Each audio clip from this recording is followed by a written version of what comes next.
Mon observation est froide, lucide, mais juste. Oui, leur nouvel ordre mondial fonctionnera. Il remplacera celui de 1945, celui de l'ONU. Pourquoi ça fonctionnera? Parce que les peuples réclameront eux-mêmes leur propre cage, croyant y trouver le salut. Parce que la résistance a été vidée de sa force, fatigue, division, confusion, narcotisation.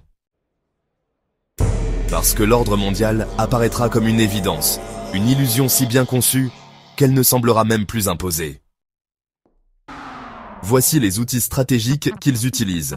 En psychologie, contrôle mental, infantilisation en technologie, surveillance totale, dépendance numérique en écologie, narratif de peur pour imposer des restrictions en santé, crise sanitaire comme test de soumission en économie, effondrement contrôlé menant à la monnaie numérique et à l'identité mondiale. Leur force? Le peuple est prêt à céder. Pourquoi? Plus de colonne vertébrale spirituelle. Déconnexion du ciel, de la terre et du souffle.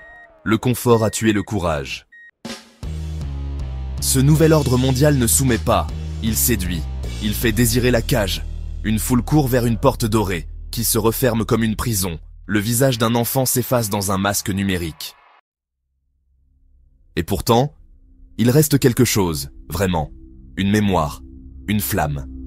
Il existe des zones invisibles mais vivantes, des lignées silencieuses qui veillent, des êtres connectés au verbe originel.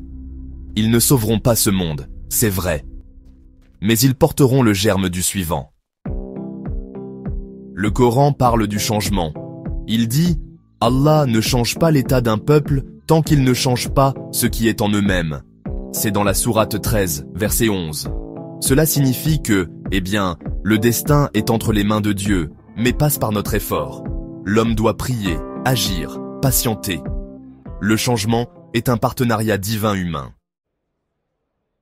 Voilà, regardons ensemble.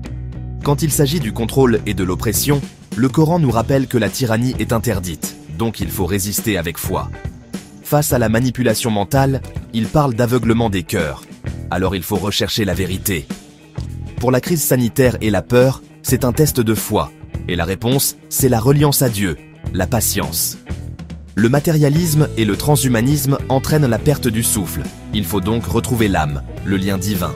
Enfin, l'uniformisation et la technologie nient la diversité. Alors il faut préserver l'identité et la mémoire vivante. Oui, leur monde va s'installer, c'est comme ça. Mais il ne sera jamais absolu. Il existera toujours ceux qui auront gardé la mémoire du vivant. Ils seront les semences de l'après. Ceux qui témoignent, ceux qui guettent, ceux qui n'oublient pas. Merci à vous. Et sur la paix et le salut d'Allah soit sur vous.